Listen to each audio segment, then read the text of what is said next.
기도하심으로 예배 시작하도록 하겠습니다.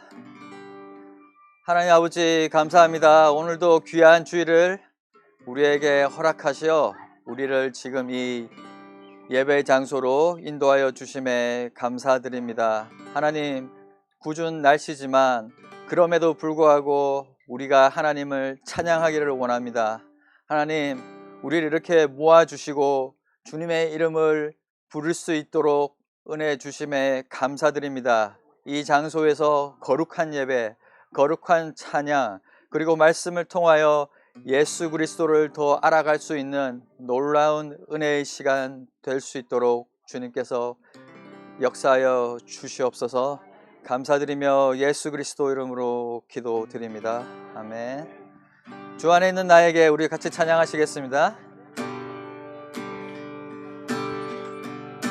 주 안에 있는 나에게 딴 근심이 있으랴 십자가 밑에 나아가 내 짐을 풀었네. 그 두려움이 변하여 내 기도 되었고 전날의 한숨 변하여 내 노래 되었네. 주님을 찬송하면서 할렐루야 할렐루야 내 앞길 멀고 험해도 나 주님만 따라가리. 내 주는 자비하셔서 늘 함께 계시고 내 궁핍함을 아시고 늘 채워주시네. 주님을 찬송하면서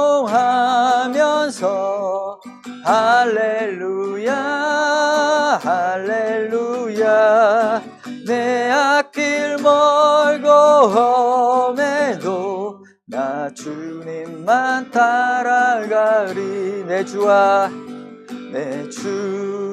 맺은 언약은 영불변하시니 그 나라 가기까지 늘 보호하시네. 주님을 찬송하면서 할렐루야 할렐루야 내 앞길 멀고 험해도 나 주님만 따라가리. 주님을 찬송하면서 할렐루야 할렐루야 내 앞길 멀고 험해도 나 주님만 따라가리.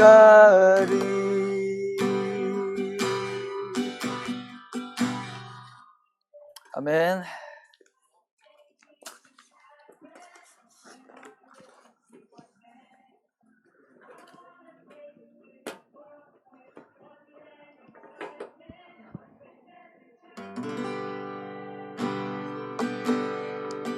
우리 다 같이 하나님의 그늘 아래 찬양하시겠습니다.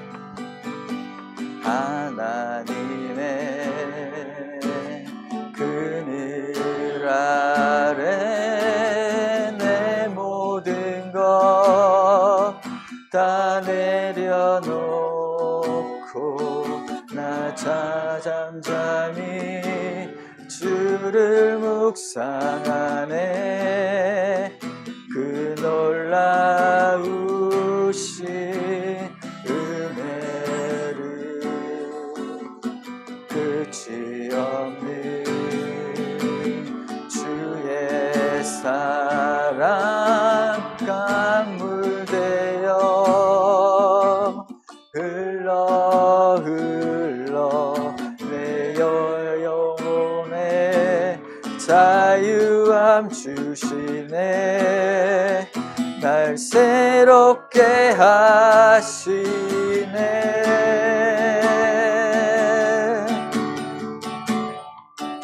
하나님 사랑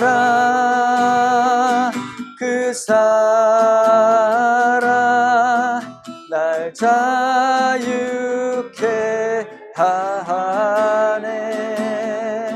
하나님 사랑 그 사랑 날 회복해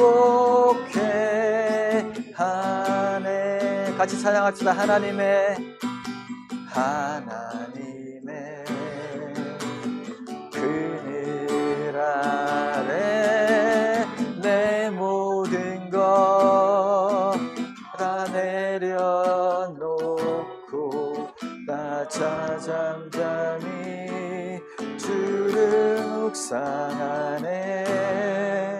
그 놀라우신 은혜를 끝이 없는 주의 사랑 강물 되어 흘러 내 영혼에 자유함 주시네. 날 새롭게 하시네.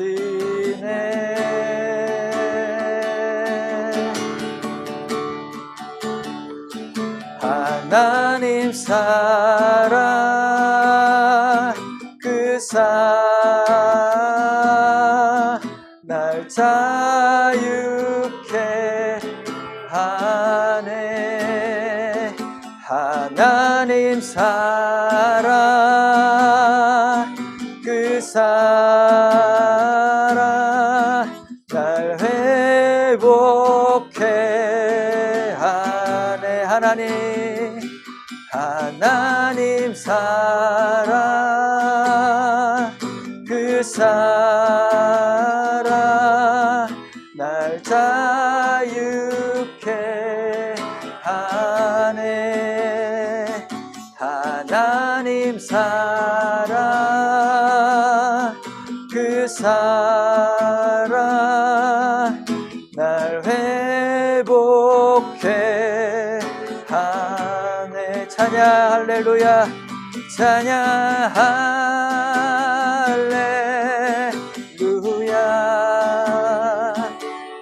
찬양 할렐루야.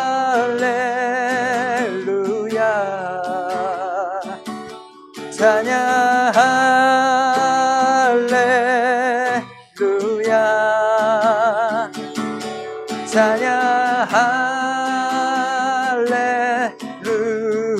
찬양 할렐루야. 찬양 할렐루야. 찬양 할렐루야. 찬양 할렐루야. 찬양 할렐루야.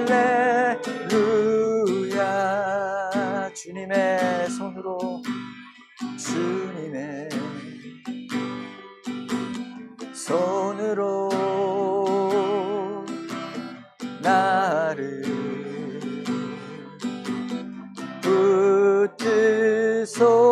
붙드소서. 주님의 성령으로 나를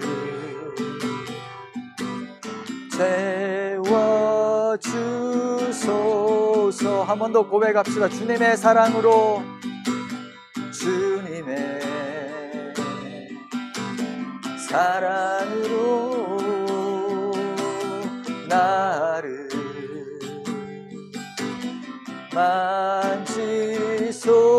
만지소서. 내 삶을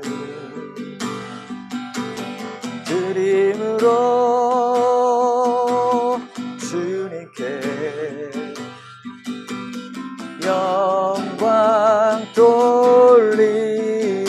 찬양 할렐루야 찬양 할렐루야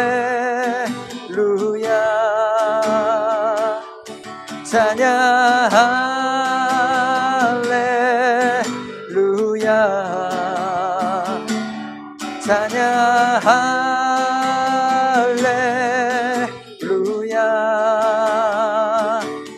찬양 할렐루야 찬양 할렐루야 찬양 할렐루야 찬양 할렐루야 찬양 할렐루야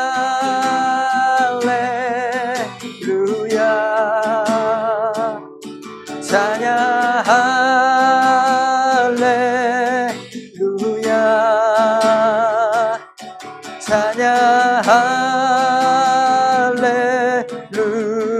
찬양 할렐루야 찬양 할렐루야 찬양 할렐루야 찬양 할렐루야 찬양 할렐루야 찬양 할렐루야 한 번 더 고백합시다 찬양 할렐루야 찬양 할렐루야 찬양 찬양 할렐루야 찬양 할렐루야 찬양 할렐루야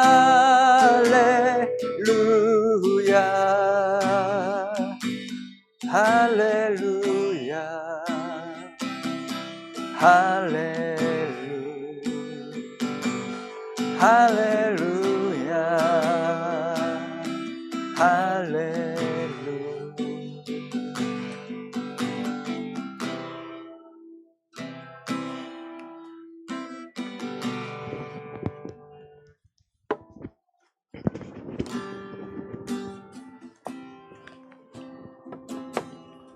우리 함께 기도하면서 계속해서 예배로 나아가겠습니다. 제가 기도하겠습니다. 하나님 감사합니다. 저희들 창립된 지 9주년을 맞아서 이렇게 함께 교인들과 야외에 나와서 야외 예배와 함께 병행하여 드릴 수 있도록 인도해 주시니 감사합니다. 날씨가 주님 햇빛이 쨍쨍한 날씨는 아니지만 그렇다고 해서 예배 드리지 못할 날씨는 아니라 생각이 듭니다. 주님께서 우리들에게 딱 맞는 조건을 허락해 주시고 우리들에게 주님께서 원하시는 것들, 우리가 원하는 것이 아니라 주님이 원하시는 것들을 허락해 주시는 줄로 믿습니다. 주님, 우리 교회와 또 우리 인생을 돌아보면 주님의 은혜가 그런 것 같습니다. 우리가 기대한 것과는 다른 방향으로, 우리가 소망하고 꿈꾼 것과는 다른 방향으로 흘러갈 수 있었지만, 그러나 그 가운데서 그것이 주님의 뜻이고 주님의 방법이라는 것을 깨닫게 됩니다.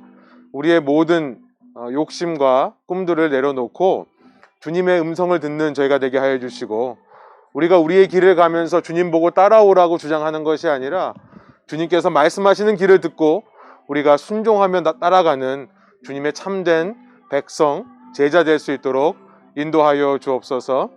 주님, 우리의 삶에 어떤 어려움과 어떤 힘든 일이 있다 하더라도 그 가운데서 주님을 바라보며 그 가운데서 주님을 체험함으로, 그 가운데서 주님을 신뢰함으로 우리의 삶에 새로운 힘과 능력을 얻는 저희 인생 되게 하여 주시고, 주님, 때로는 주님께서 우리를 원하시지 않는 길로 이끌시지만, 그러나 불평과 원망으로 반응하기보다 그것이 우리에게 최선의 길임을 우리가 믿고 의지하며 다시 한번 회개하고 만족할 수 있는 저희의 인생 될 수 있도록 인도하여 주옵소서. 오늘 예배에 주님께서 임재하여 주시고 찾아와 주시고 저희의 마음과 생각을 어루만져 주셔서 예배로 인해 주님께서 허락해 주신 공동체가 얼마나 소중하다고 하는 것을 다시 한번 깨닫게 하여 주시고, 예배를 통해 주님께서 우리와 함께 하신다는 것을 다시 한번 확인하며 세상이 줄 수 없는 평안과 기쁨으로 거룩함을 유지하는 저희들 될 수 있도록 인도하여 주옵소서. 예배를 위해 준비하고 수고한 손길들을 이 시간 올려드립니다. 음향을 위해, 방송을 위해, 또 찬양을 위해, 또 음식을 위해 수고하여 주시는 우리 각 교우님들 한 사람 한 사람을 주께서 기억하여 주시고, 주님을 위해 자발적으로 드리는 헌신을 주님께서 기뻐하시며, 주님을 향해 작은 것을 드렸을 때 주님께서 잘하였도다 착하고 충성된 종아 나의 기쁨에 참여하라고 말씀하시는 그 주님의 음성을 듣고 주님께서 주시는 보람과 기쁨으로 주님의 일을 감당할 수 있는 자들 될 수 있도록 인도하여 주옵소서. 저희의 소유의 일부분을 또 주님 앞에 올려드립니다. 우리의 소유가 우리의 노력으로 번 것이 아니라 주님께서 허락해 주신 것이라 믿고 이 모든 것이 주님의 것이라는 마음으로 일부를 주님께 드리오니, 주님, 억지나 강요로 되는 것이 아니라 주님을 사랑하는 마음으로 예물을 드리게 하여 주시고, 예물을 드리는 손길마다 그 안에서 주님께서 허락해 주신 재물 안에서 자족하며 평안을 누리는 하늘의 복을 허락하여 주옵소서. 예배의 모든 과정을 주께 올려드리며 예수 그리스도의 이름으로 기도합니다. 아멘. 예배에 오신 여러분들을 사랑하고 축복합니다. 우리 앞뒤 좌우에 계신 분들하고 좀 같이 인사하시면서요. 우리 잘 오셨습니다. 사랑합니다. 축복합니다. 우리 좀 같이 인사 나누시기 원합니다. 제가 오늘도 지난주에 이어서 마스크를 쓰고 진행하도록 하겠습니다.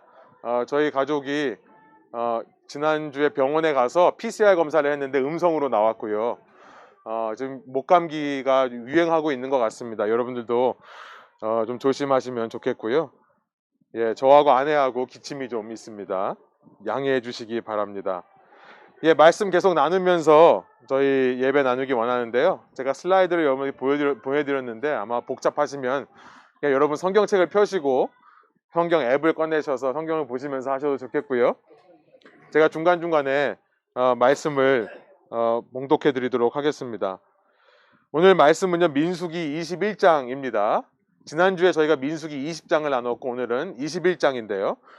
민수기 21장 1절부터 9절까지의 말씀이 본문입니다. 오늘은 거룩함의 회복 세 번째 시간으로 회개와 자족이라는 제목으로 말씀 나누기 원합니다. 소 제목으로 불만족에 대하여라고 제가 소제목을 만들어 봤습니다. 오늘 우리 이 시대가 겪는 여러 가지 정신적인 스트레스들을 좀 다루고자 하는데요.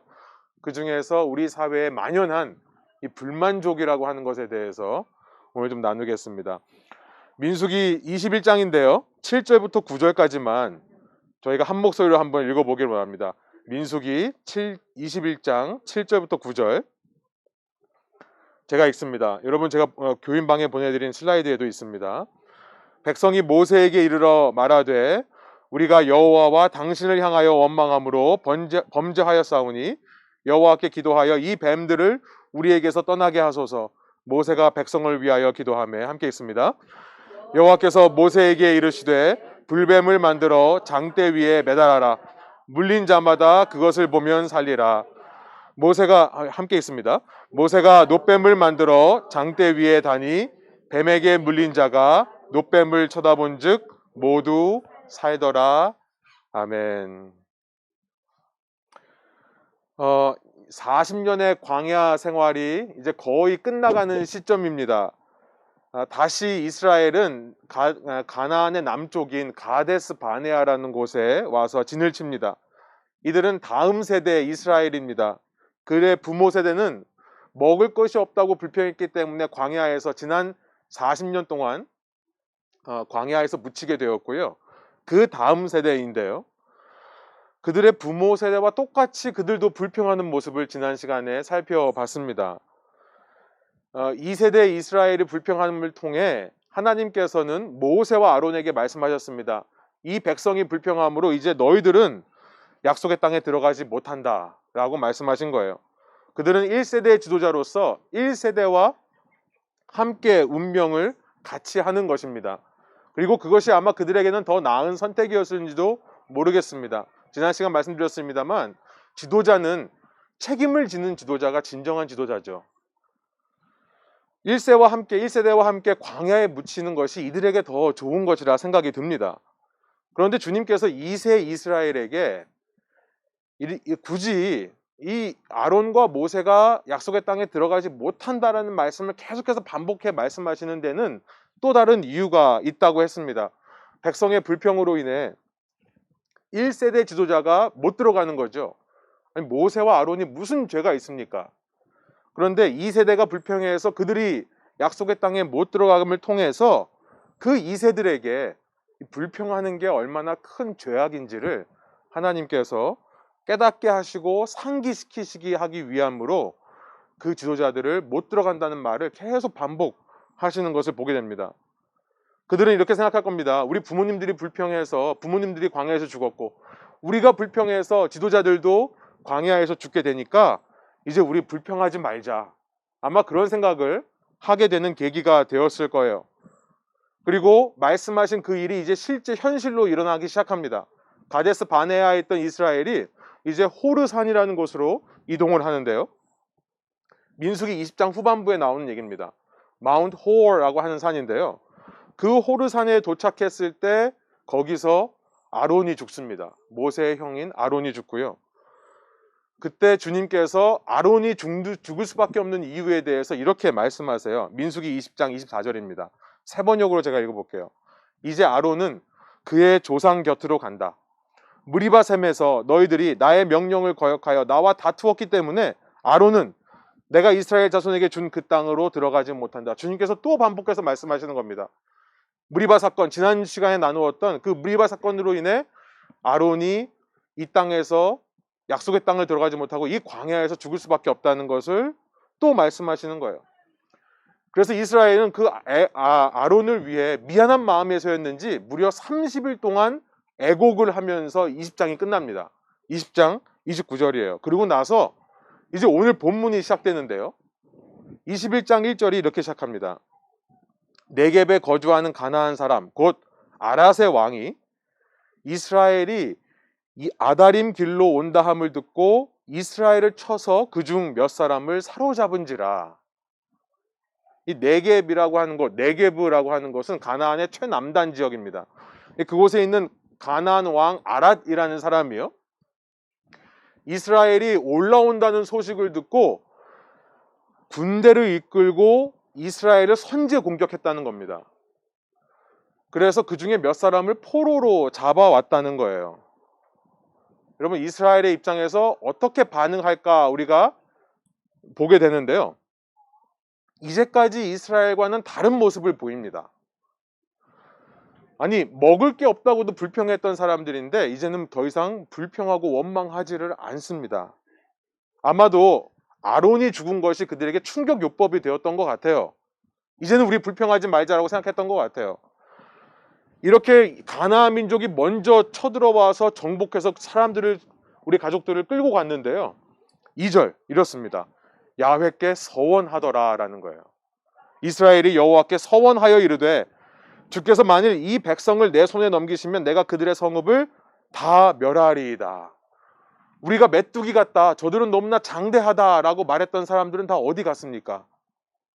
이들은요, 공격을 받아서 포로로 끌려가는데도 불평과 원망이 아닌 예배를 하는 겁니다. 서원을 했다는 거예요. 여러분, 하나님이 얼마나 기쁘셨을까요? 이제서야 하나님의 백성이 하나님의 백성다운 모습을 보이는 거죠. 아론의 죽음이 결코 헛된 것이 아니었다는 생각이 듭니다. 정말 책임지는 지도자 아래에서 백성이 조금씩 성장하는구나 라는 것을 확인하게 돼요. 하나님이 얼마나 기쁘셨는지 하나님께서 즉각적으로 응답하십니다. 3절이에요. 여호와께서 이스라엘 목소리를 들으시고 가나안 사람을 그들의 손에 넘기심에 그들과 그들의 성읍을 다 멸하니라. 그러므로 그곳 이름을 호르마라 하였더라. 호르마라는 히브리 말은 멸망이라는 말입니다. 파괴라는 말이에요. 우리가 여기서 너무나 빨리 지나가기가 쉬운데요. 사실 그 상황으로 가서 상상해 보면 이 3절의 말씀은 정말 기적과도 같은 일이라는 것을 우리가 알게 됩니다. 지금 이스라엘은 거의 40년 가까운 시간 광야에서 떠돌이 생활을 했다고요. 그들이 무슨 문명이 있겠습니까? 전혀 그렇지 않죠. 그들은 그냥 성막을 중심으로 성막을 따라 살았던 것 뿐입니다. 그들이 스스로 먹거리를 창출했습니까? 아니요. 하나님께서 만나와 메추라기로 먹여주셨어요. 그러니 문명은 제로입니다. 없어요. 문명이 없다는 말은 무기도 없다는 말이죠. 도구가 없다는 말입니다. 무슨 뭐 자기네들이 먹거리를 창출하기 위해서는 도구를 만들겠죠. 도구도 없는 거예요. 그냥 가축대를 치는 막대기 정도, 지팡이 정도만 이들 손에 들려 있었을 것입니다. 그런데 반면 네게부 지역의 이 가나안 민족은 어땠을까요? 오랜 기간 이 땅에 살면서 3절에 보니까 성을 쌓았다는 것을 알게 됩니다. 그들에게 성읍이 있었어요. 무슨 말이냐면 문명이 있었다는 말입니다. 무역을 했던 이 네게부 지역은 이 해안가입니다. 해안가기 때문에 지중해를 통해 무역을 할 수 있는데요. 무역을 통해 아마 군사를 조직할 수 있는 부와 권력을 얻었을 것이고요. 무기를 실제로 많이 만들었을 것입니다. 그러니까 이스라엘쯤이야 2절에 나온 대로 손쉽게 가서 얼마든지 정복하고 그들을 포로로 끌고 올 수 있는 그런 국력을 가진 사람들이었던 것입니다. 식은 죽 먹기예요. 이스라엘을 정복하는 것은. 그런데 3절에 뭐라고 하십니까? 가나안 사람을 하나님이 이스라엘 손에 넘기심에 그 식은 죽을 먹다가 체했다는 거죠. 이스라엘이 그들과 그들의 성읍을 다 멸하였다라고 말하고 있습니다. 여러분, 이길 수 없는 적군의 침략 앞에서, 정말 감당할 수 없는 무력 앞에서 그들은 위축되어서 하나님께 불평하고 원망했을 텐데요. 그때 마음을 다잡고 하나님께 예배를 드리니 그 절망 한가운데서 하나님이 놀라운 일을 이루셨다라는 거예요. 예, 우리 지나가시는 분들 여기 오셨네요. 예, 중요한 순간에 오셨어요. 여러분 여기서 우리가 포인트가 있습니다. 여러분 오늘 딴 거 다 잊어버리셔도 이것만 기억하시면 돼요. 여러분 하나님께서 얼마나 이런 예배를 감격스러워하시고 기뻐하시는지를 우리는 알게 됩니다. 원망할 수 있는 상황, 불평할 수 있는 상황에서 불평하지 않고 원망하지 않고 예배를 드리는 것, 그 예배를 기뻐하신다는 사실이에요. 사랑하는 여러분, 이것을 기억하시기 바랍니다. 여러분 삶의 불평과 원망을 할 수밖에 없는 상황을 만날 때 여러분 오늘 본문을 꼭 기억하시길 바라요. 오늘 이 설교의 말씀을 꼭 기억하시길 바랍니다. 바로 그때가 우리가 우리 주님을 가장 기쁘시게 할 수 있는 기회라는 것입니다. 아멘. 본문은 이 이스라엘의 가나안 정복에 있어서 첫 전쟁을 기록하는 겁니다. 첫 전쟁이에요. 가나안을 향한 첫 번째 전쟁. 여러분 뭐든지 첫 단추가 중요하다고 하죠. 처음 승리하는 것이 너무나 중요합니다. 그것도 무기나 문명이 없는 상태에서 이들을 이겼다는 것은, 그리고 그들을 이김으로 말미암아 그들의 그 찬란한 문명을 그대로 흡수하고 무기들도 흡수할 수 있었다는 것은 이제 앞으로 가나안을 정복해 나가는 데 있어서 굉장히 중요한 사건이었을 것입니다. 이들의 승률을 높이는 일이었을 거예요. 제가 잠깐 좀 쉬어가는 생각으로, 저희 교회에 사실 성경 공부가 따로 없거든요. 그래서 제가 가능하면 말씀 중에 성경 공부를 좀 집어넣으려고 하는데요. 예, 성경 공부를 해도 뭐 오시는 분들이 별로 없어서요. 농담입니다. 예, 성경 공부를 잠깐 좀 집어넣기를 원하는데요. 많은 분들이 요즘 이 기독교를 공격하는, 기독교를 비난하는 이유 중에 하나로 사실은 이 이스라엘의 가나안 정복을 이야기를 많이 합니다.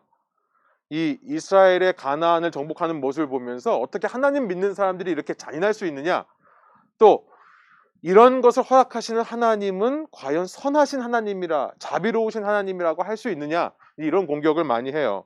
그래서 조금 설명이 필요합니다. 제가 4가지 변호를 말씀드리려고 하는데요. 첫 번째, 우리가 이 본문을 통해 기억할 수 있는 것은요, 이것은 정당방위였다는 거예요. 그것도 약자의 정당방위였습니다. 이스라엘이 처음부터 가나안을 침략하고 노략하려고 계획했던 것이 아니에요. 그들은 이동 중이었습니다. 그들의 손에는 무기도 없었어요. 먼저 무기도 없는 약자를 공격하고 그들을 포로로 잡은 것은 가나안이 먼저였습니다. 여러분, 약자의 정당방위를 가지고 이 사회에서 누구도 그 약자에게 책임을 지우지는 않습니다. 두 번째, 우리가 생각해 볼 것은 하나님께서 이것을 가나안의 죄를 심판하시는 도구로 사용하셨다는 것을 우리가 생각해 볼 필요가 있어요. 창세기 15장인데요. 여러분 슬라이드에 있습니다. 창세기 15장 13절부터 16절인데요. 제가 세 번역으로 한번 읽어보겠습니다. 주님께서 아브라함에게 말씀하시는 장면인데요. 너는 똑똑히 알고 있어라. 너의 자손이 다른 나라에서 나그네 살이를 하다가 마침내 종이 되어서 400년 동안 괴로움을 받을 것이다. 지금 이 이스라엘의 이야기를 하는 겁니다. 400년, 수백 년 후에 이집트에서 노예 생활을 하는 출애굽기의 얘기를 하는 겁니다. 그러나 너의 자손을 종살이하게 한 그 나라를 내가 반드시 벌할 것이며 그 다음에 너희 자손이 재물을 많이 가지고 나올 것이다. 출애굽기를 통해서 우리가 살펴봤죠. 출애굽기 12장의 내용입니다. 그러나 너는 오래오래 살다가 고이 잠들어 묻힐 것이다 라고 말씀하신 이후에 16절, 창세기 15장 16절에 이렇게 말씀하십니다. 너의 자손은 4대째가 되어서야 이 땅으로 돌아올 것이다. 여러분 지금 아브라함이 있는 곳이 가나안입니다. 원래 아브라함에게 주신 땅이에요. 아브라함이 이곳에서 우물을 파고 개척을 했습니다. 그런데 400년 동안 이 땅을 비우게 돼요. 그 비우는 동안 가나안 민족이 와서 정착하고 문명을 이룩한 겁니다. 4대째가 되어서야 그 후에야 들어오게 되는데 그 이유에 대해서 주님이 이렇게 말씀하세요. 아모리 사람들의 죄가 아직 벌을 받을 만큼 이르지는 않았기 때문이다. 아모리 족속은 가나안 족속을 대표하는 민족입니다. 그러니까 이 가나안 백성의 죄가 찼을 때 그때 너희가 다시 돌아와서 이들을 심판할 것이다 라고 말씀하셨던 것입니다. 이스라엘의 가나안 정복은 가나안의 죄 때문이라는 것을, 그리고 그 죄를 심판하시기 위해 하나님께서 원래 이 땅에 살던 주인들을 돌아오게 하셔서 침략하게 하시는 것으로 이해하실 수 있다는 거죠. 세 번째는요, 정복하되 멸절하라, 완전히 죽여라, 전멸하라는 말에 대해서 많이 불편함을 가지고 있는데요. 이 전멸시키는 이유는 우리가 생각하는 인종차별이 아닙니다. 그 민족이 미워서가 아니에요. 그런 분노나 미움에서 하는 것이 아닙니다. 신명기 7장으로 가보면요. 신명기 7장 1절부터 2절, 4절에 보면 세 번역으로 이런 말씀이 있습니다. 주 당신들의 하나님이 당신들이 들어가 차지할 땅으로 당신들을 이끌어 들이시고 당신들 앞에서 여러 민족, 곧 당신들보다 강하고 수가 많은 7민족인 헷족과 기르가스족과 아모리족과 가나안족과 브리스족과 히위족과 여부스족을 다 쫓아내실 것입니다. 주 당신들의 하나님은 그들을 당신들의 손에 넘겨주셔서 당신들이 그들을 치게 할 것이니 그때 당신들은 그들을 전멸시켜야 합니다. 이렇게 말씀하세요. 그들과 어떤 언약도 세우지 말고 그들을 불쌍히 여기지도 마십시오. 그 이유가 뭐냐? 3, 4절에 나오는데요. 요약하면 이렇습니다. 그들을 살려두면 이스라엘의 후손과 그들의 후손이 결혼을 맺을지도 모른다. 4절, 그렇게 했다가는 그들의 꿰매 빠져서 당신들의 아들이 주님을 떠나 그들의 신을 섬기게 될 것이며 그렇게 되면 주님께서 진노하셔서 곧바로 당신들을 멸하실 것입니다. 그러니까 전멸시켜야 되는 이유, 우상숭배에 빠지지 않기 위해서라는 것을 알게 되는 거죠. 결국 사람을 향한 전쟁이 아니었고요. 이것은 이방 신을 향한 전쟁이었다는 것을 우리가 생각해 보게 되는 겁니다. 마지막 네 번째로 당시 전쟁의 문화가 그랬습니다. 전멸을 했어요. 전쟁에 나가는 것은 사실 도박과 같은 겁니다. 모든 것을 걸고 나가는 거거든요. 그러니까 전쟁에 나가는 요즘하고 전쟁이 틀려요. 그때 당시 전쟁을 한다는 것은 내 모든 것을 거는데 싸울 수 있는 성인 남자의 목숨만 거는 게 아니라 그 당시 성인 남자의 소유물이었던 여자와 자녀들까지도 목숨을 걸고 싸우는 도박과 같은 것이었습니다. 그래서 당시 문화예요.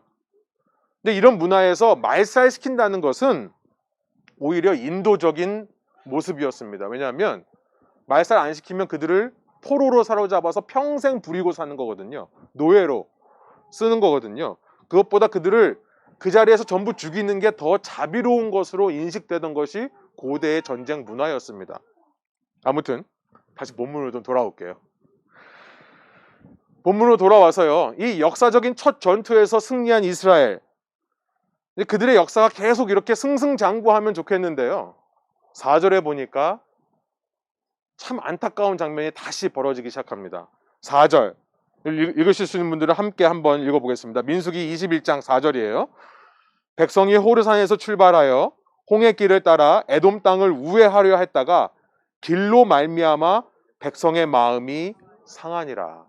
제가 여러분 지도를 보내드렸는데, 지도를 보시면 지금 가데스 바네아 호르산에서 목적지는 모압 평지라고 하는 이 동쪽 위에 있는 평지입니다. 거기로 지나가려고 하는데 에돔 땅을 지나가면 거기에 킹스 하이웨이라는 것이 있어요.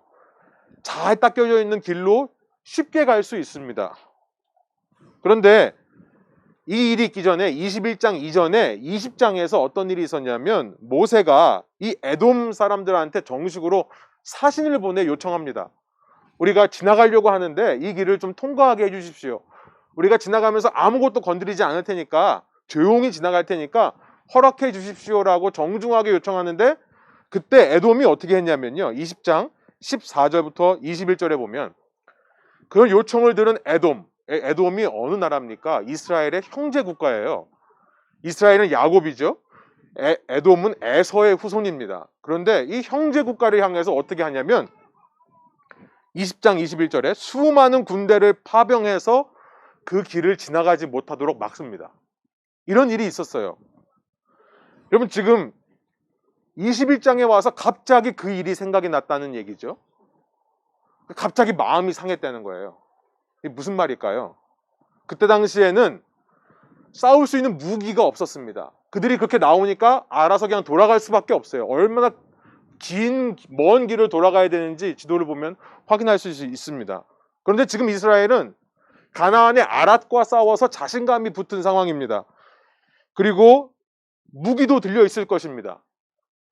전에는 어쩔 수 없이 그랬다 치지만 이제 한번 싸워볼 수 있지 않은가라는 생각이 들었을 거예요. 야, 한번 싸워보자. 이렇게 우리가 하나님이 함께 하시는데 싸우면은 이겨볼만 하지 않겠느냐. 아마 이런 얘기가 백성들 가운데 나왔겠죠. 그런데도 불구하고 하나님은 모세를 통해 원래 계획대로 돌아가라라는 것을 말씀하시는 거예요. 그러니까 불만이 생기는 겁니다.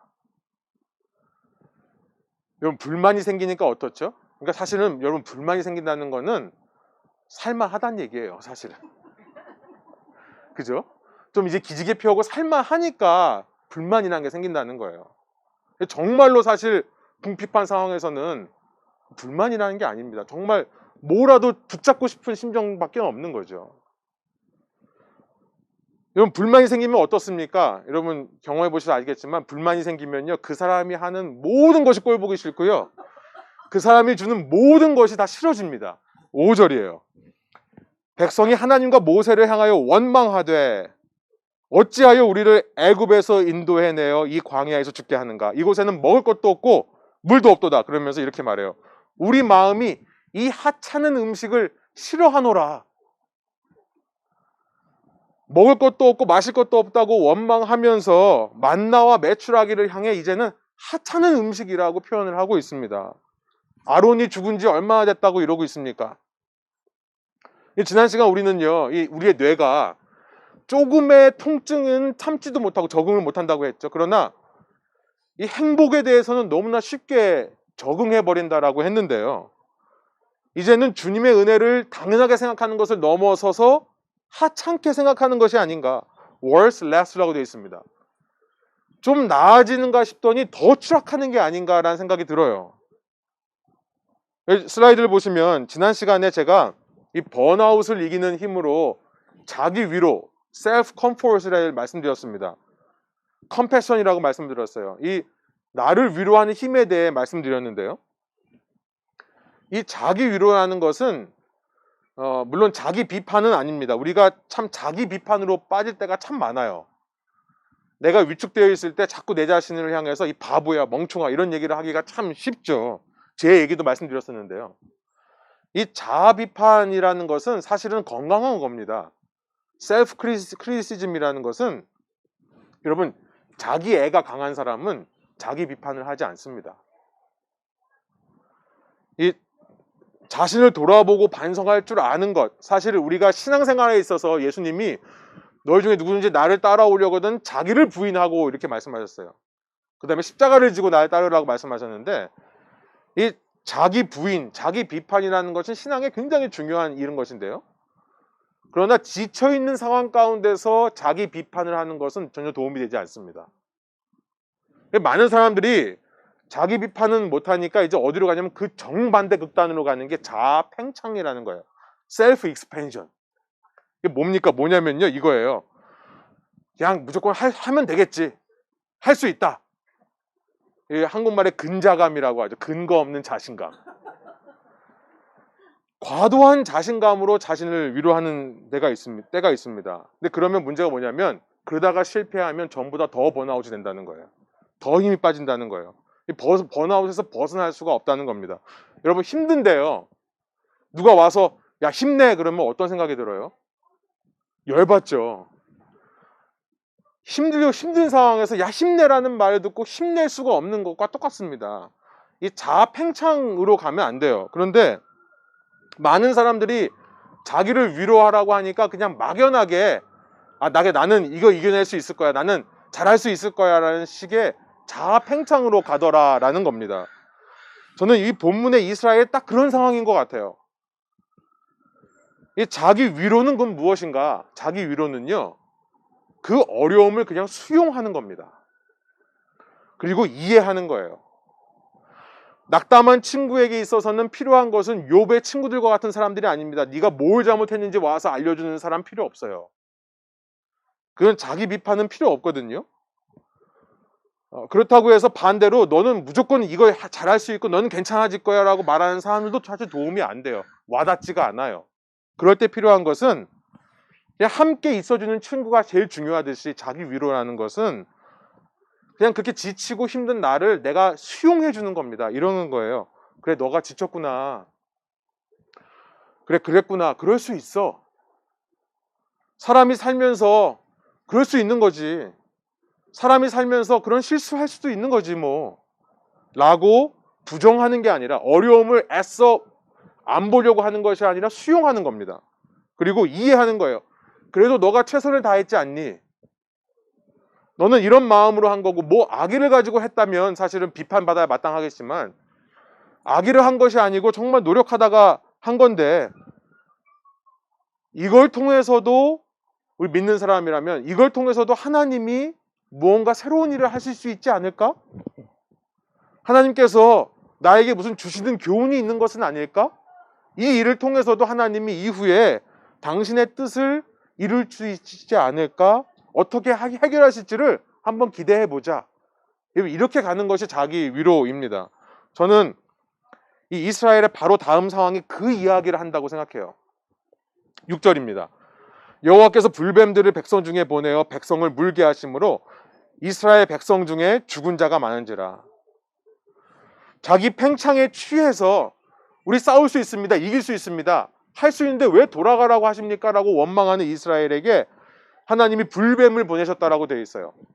불뱀이라고 하니까 이렇게 불타는 뱀이라고 이해할 수도 있지만 뱀에게 물려서 화끈거리는 반응 때문에 불뱀이라고 할 수도 있는 것입니다. 이 원어로 보면 사실은 두 개의 의미가 더 강해요. 한 신학자는 이렇게 말씀하시더라고요.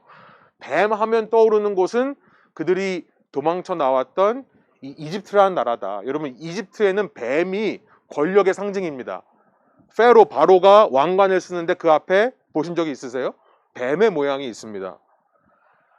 이집트에서 잘 살고 있는데 왜 나오게 했냐라고 불평하는 이들을 향해서 하나님이 이집트에 뱀을 보내셔서 물게 하신 것이다라고 해석할 수도 물론 있겠습니다. 7절에 보면요. 이렇게 반응해요. 백성이 모세에게 이르러 말하되 우리가 여호와 당신을 향하여 원망함으로 범죄하여 싸우니 여호와께 기도하여 이 뱀들을 우리에게서 떠나가게 하소서. 모세가 백성을 위하여 기도하며. 여러분 이 사실은 이스라엘이 성숙해 가는 것은 맞습니다. 이 상황 가운데서 이들은 회개를 해요.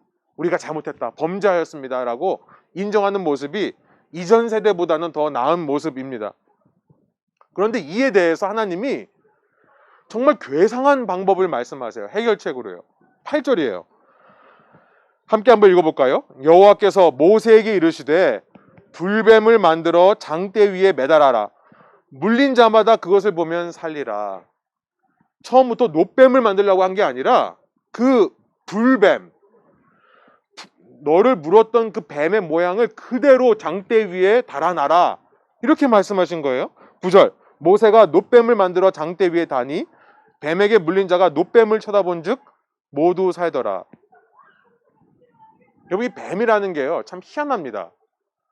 이 고대로부터 뱀이라고 하는 것은 권력과 힘의 상징일 뿐만 아니라 치료의 상징이기도 해요. 여러분, 이 파머스나 병원에 가면 뱀으로 모양을 만들죠. 로고를 항상 뱀이 들어가 있습니다. 그게 어디서부터 온 거냐면 고대 그리스의 이 휘게이아라는 신으로부터 왔어요. 고대 그리스의 이 건강의 신, 치료의 신으로 이 휘게이아라는 신이 있는데요. 영어로는 하이지아라는 신입니다. 여기서 영어의 하이진이라는 말이 나왔죠. 손에 뱀을 들고 있습니다. 왜 그럴까요? 왜 뱀을 들고 있을까요? 뱀의 독 때문이에요. 뱀의 독은 물리면 죽을 수 있는 굉장히 위험한 것이지만 이들이 고대 시대에 뭘 알아냈냐면 그 뱀의 독을 희석하면 그것이 마취제나 통증을 완화하는 이 페인킬러로 쓰일 수 있다는 것을 알아냈기 때문에 그렇습니다. 중세로 오면 스위스의 의학자인 파라켈수스라는 사람이 이런 유명한 말을 했어요. 어떤 물질이건 그 양에 의해서 독일지 약일지가 결정이 된다. 그럼 고대 사람들은 독을 희석해서 약으로 사용했는데요. 저는 그 생각이 들었어요. 하나님께서 불뱀을 보는 자마다 생명을 얻을 것이다 라고 말씀하시는 게 바로 그런 원리가 아닌가. 아니, 뱀에 지금 물려 죽어가고 있습니다. 그 사람들에게 뱀을 쳐다보라고요? 여러분, 그게 가능할까요? 쉬운 일일까요? PTSD라는 것이 있죠. Post Traumatic Stress Disorder. 뱀에 물려 죽어가고 내 가족들이 뱀에 물려 죽었는데 그 뱀을 보면 보기만 해도 무서울 겁니다. 그런데 그 뱀의 형상으로 만들어서 장대 위에 달아놓으면 보면 산다? 왜 이렇게 하실까요? 여러분, 독이 약으로 쓰일 수 있다고 한다면 이 절망적인 상황 자체가 주님을 향한 신뢰의 순간으로 바뀔 수 있기 때문에 이렇게 말씀하신 것이 아니겠습니까? 결국 불평이라는 것이 근본적으로 해결되는 것은 잠시 충격요법을 줘서가 아닙니다. 아론을 대신 죽게 해서 잠시 마음의 찔림을 받게 해서 원망하지 말아야지, 원망하지 말아야지, 이래서 해결되는 문제가 아니라는 거예요. 혹은 그들의 관심을 다른 것으로 대체해서 그들이 원하는 것을 들어줘서 이 원망의 문제가 해결되는 것이 아니라는 겁니다. 그 불평이 되는 상황 그 자체를 바라보고 받아들임으로써 불평을 이겨낼 수 있다, 원망을 이겨낼 수 있다는 것을 본문이 말씀하시는 것이 아닌가. 자기를 위로한다고 해서 과도하게 자기 팽창으로 가는 것은 문제를 직시하는 게 아닙니다. 오히려 그 문제를 피하지 않고, 아 그래, 너가 실수했구나, 너가 힘들었구나, 너가 어려움을 당했구나 라고 인정하고 수용하는 것, 이것이야말로 진정으로 번아웃을 이길 수 있는, 이것이야말로 진정으로 우울함을 이길 수 있는 자기 원동력이 된다라는 것을 지난 시간 나누어 왔었습니다. 여러분, 절망적인 상황 자체를 받아들이는 거예요. 그리고 그 상황 가운데서 하나님이 무언가 선을 이루실 수 있다는 것을 이해하고 받아들임으로써 오히려 이 상황을 극복하게 되는 거죠. 여러분, 이것은 말도 안 되는 것 같습니다. 독이 약이 된다? 불뱀이 물린 사람이 불뱀을 보고 살아난다? 근데 이렇게 역설적인 이야기가 우리에게 가장 잘 드러난 곳이 있습니다. 바로 십자가예요. 요한복음 3장 14절입니다. 요한복음 3장 14절부터 15절. 모세가 광야에서 뱀을 든 것 같이 인자도 들려야 한다. 그것은 그를 믿는 사람마다 영생을 얻게 하려는 것이다. 요한복음에서 인자가 들려야 된다, 인자가 영광을 받는다라는 말은 예수님의 십자가를 가리키는 말입니다. 아니, 인류를 구원하러 오신 분이 인류에 의해서 십자가에서 죽는다? 여러분, 이게 말이 됩니까? 그런 신을 누가 믿습니까? 라고 하겠지만, 뱀에 물려 죽어가는 사람이 뱀을 쳐다보면 살아날 수 있다는 것이 말이 안 되는 만큼 하나님이 우리를 위해 대신 죽으셨다는 말은 말이 되지가 않습니다만, 여러분, 그러나 십자가라고 하는 인간이 보기에는 말도 안 되는 그 진리를 통해 인간이 보기에 가장 절망적인 상황, 인간이 고안해낸 형벌 중에 가장 치욕스럽고 잔인하고 가장 무시무시했던 형벌을 통해 하나님께서 수많은 사람들에게 영생을 주실 수 있었던 것처럼요. 여러분, 그 십자가를 믿는 사람들에게는 절망 속에서도 소망을 찾아낼 수 있는 능력이 있어야 한다는 것입니다. 16절이에요. 하나님께서 세상을 이처럼 사랑하셔서 외아들을 주셨으니 이는 그를 믿는 사람마다 멸망하지 않고 영생을 얻게 하려는 것이다. 여러분, 이 십자가를 믿는 사람이라면 절망적인 상황 앞에서도 도리어 더 하나님을 굳게 믿고 의지함으로 믿음으로 반응할 수 있는 것입니다. 아니, 있어야만 하는 것입니다. 말씀을 정리해 볼게요. 현대 우리의 삶을 생각해 보면 정말 불만족 투성이가 되기가 너무나 쉽습니다. 이전에는요, 21세기 이전까지는 다른 사람들이 어떻게 사는지 사실 속속들이 들여다보기가 어려웠어요. 근데 지금은 어떻습니까? 이제는 우리 주위에 있는 사람들의 삶 구석구석을 들여다볼 수 있는 시대가 되었습니다. 전화기만 켜면요, 우리 주위에 있는 사람 몸 구석구석을 들여다볼 수 있는 시대가 됐어요. 요즘 자기 몸 자랑하는 사람도 얼마나 많습니까? 예쁜 옷 입고 멋있는 근육 보이면서 사진 찍는 사람들 너무나 많잖아요. 내 주위에 있는 사람들이 어떤 경제적인 수준을 살고 있는가를 구석구석 살펴볼 수 있는 시대가 되어버렸습니다. 끊임없이 비교와 대조하는 정신적인 스트레스가 우리에게 다가오는 겁니다. 이런 상황 가운데서 우리는 무기력해지고 불평으로 가득 차기가 너무나 쉬운 시대를 살고 있는 거예요. 그러나 본문이 말씀하시는 것 같습니다. 십자가를 믿는 사람이라면, 불뱀을 쳐다보는 사람이라면 어떻게 불만족의 문제를 이겨낼 수 있을까? 7절에 나와 있는 것처럼 회개하는 겁니다. 마음을 돌이키는 거예요. 절망적인 상황만 바라보고 절망하지 않기로 마음을 바꾸는 것입니다. 그리고 자족하는 겁니다. 회개와 자족. 이 상황 속에서도 주님은 선한 것을 만들어낼 수 있다라는 생각. 십자가를 기억하면서 그럴 주님을 붙드는 마음. 이게 바로 십자가를 믿는 우리가 세상과 다른 거룩함이 아니겠습니까? 다시 한번 여러분에게 반복해서 말씀드립니다. 이 한마디만 여러분이 기억하시면 될 것 같아요. 사랑하는 여러분, 여러분 삶에 불평과 원망할 수밖에 없는 상황을 만날 때 오늘 말씀, 오늘 본문을 꼭 기억하시기 바랍니다. 그때가 바로 우리 주님을 가장 기쁘시게 할 수 있는 절호의 기회라는 사실입니다. 함께 기도하겠습니다. 하나님, 이 시간 저희가 말씀을 의지하여 주님과 함께 성찬을 나누려고 합니다. 성찬을 나누는 것은 주님께서 저희와 연합하신다는 것을 상징적으로 드러내는 것입니다. 주님의 살과 주님의 피가 우리 몸 속에 흐르는 것임을 다시 한번 우리가 상징적으로 고백하는 것입니다.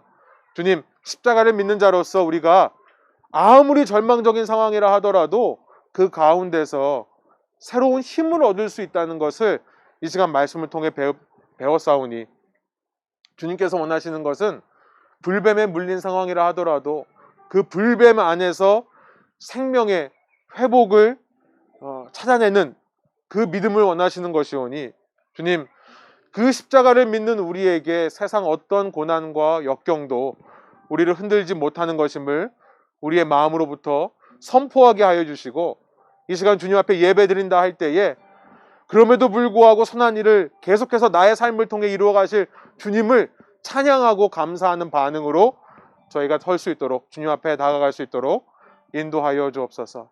한 입에서 두 가지 말을 낼 수 없습니다. 한 샘에서 쓴물과 단물을 낼 수 없는 것처럼 한 입으로 하나님을 찬양하며 한 입으로 하나님을 저주하거나 원망할 수 없습니다.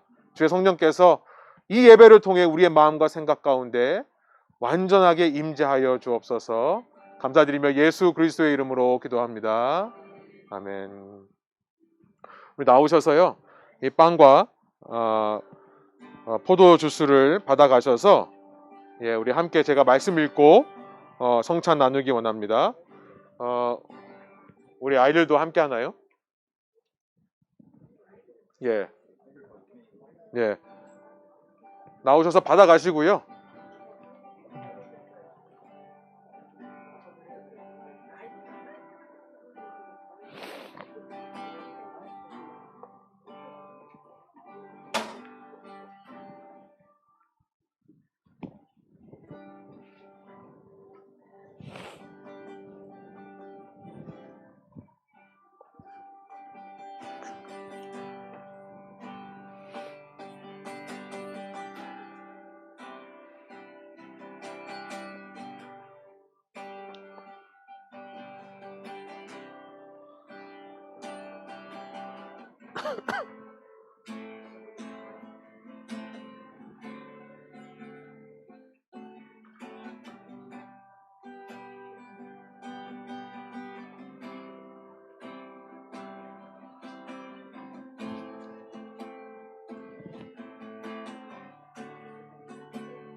예, 다 받으셨으면 제가 말씀 읽고 저희가 함께 성찬 나누도록 하겠습니다. 내가 너희에게 전한 것은 주께 받은 것이니 곧 주 예수께서 잡히시던 밤에 떡을 가지사 축사하시고 떼어 이르시되 이것은 너희를 위하는 내 몸이니 이것을 행하여 나를 기념하라 하시고 우리와 함께 하시기 위해 연합하시기 위해 십자가에 찢기신 주님의 살을 상징하는 이 무교병이죠. 무교병을 우리가 함께 들도록 하겠습니다.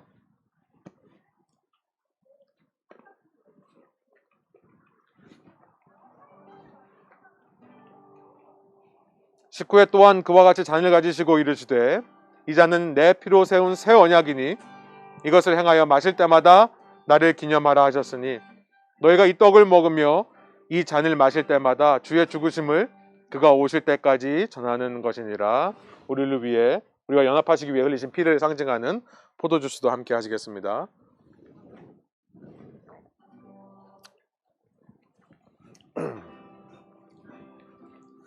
우리 마지막 찬양 함께 하고요. 다 같이 주기도문으로 예배 마치기 원합니다.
존귀한 주보혈이 내 영을 새롭게 하시네. 존귀한 주보혈이 내 영을 새롭게 하네.